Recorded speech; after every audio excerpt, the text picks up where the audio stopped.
Just like any aftermarket body panel, your aftermarket 993 front splitters will need to be modified before they can be installed on your car.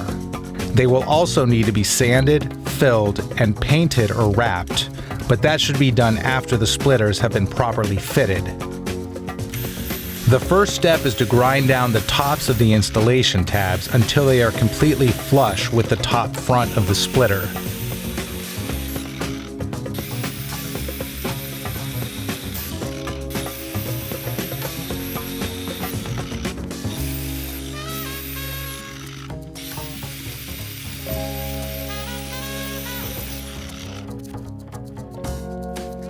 Next, you will need to create the holes for the installation hardware. This will make or break how well your new front splitters will align with the front of the car. There are two solutions you can use to determine where to put the holes, and unfortunately, neither of them are foolproof, so it may take more than one try to get it right. The first solution is to align the original piece directly above the aftermarket piece and use the existing holes to mark the drill points for the new holes. The other option is to install the new splitter without drilling any holes and use the existing mounting points to estimate where the new holes should be drilled.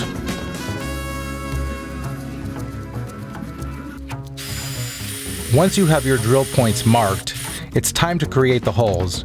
It's a good idea to drill the holes larger than the hardware requires, so you've got some flexibility in case your holes don't line up exactly.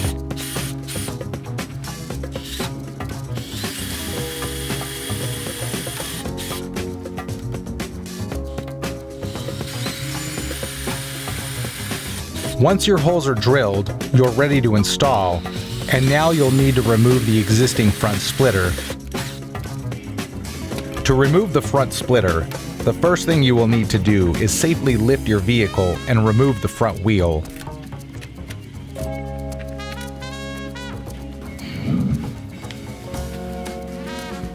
Next, use a Phillips head screwdriver to remove the bolt on the inner fender liner at the front of the wheel well.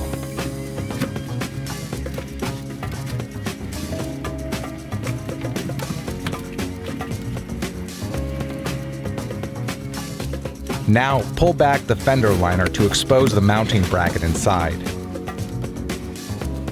If this is your first time doing this, take a picture of the mounting bracket so you can reference how it needs to be aligned when you're reinstalling it. Next, remove the mounting bracket bolt with an 8mm wrench. Removing this bracket is the toughest part of this project. Now remove the 4 mounting screws on the bottom of the panel with a Phillips head screwdriver.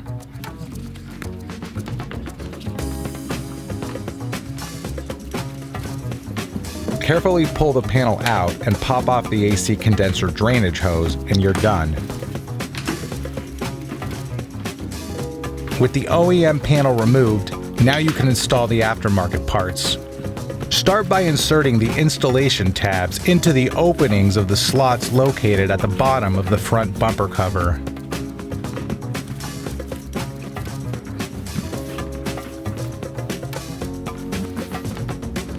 Next, bolt the mounting bracket inside of the fender well to the back of the splitter. Use the picture you took earlier if needed for proper alignment, and then replace the outside screw. Now you need to install the 4 screws on the bottom of the car. Double check that all the hardware was removed from the original part, as you will need it for the installation. You may need to pry some pieces off. Once you've got the bottom 4 screws installed and the new splitters are lined up, you're done. If the new splitters are not lining up, take a close look at all of your drill points and figure out which ones are out of alignment. Re-drill where necessary and reinstall. Once everything looks good, you can remove and begin the exterior finishing process. Thanks for checking out this video. For more automotive content that you can't find anywhere else, click below to subscribe.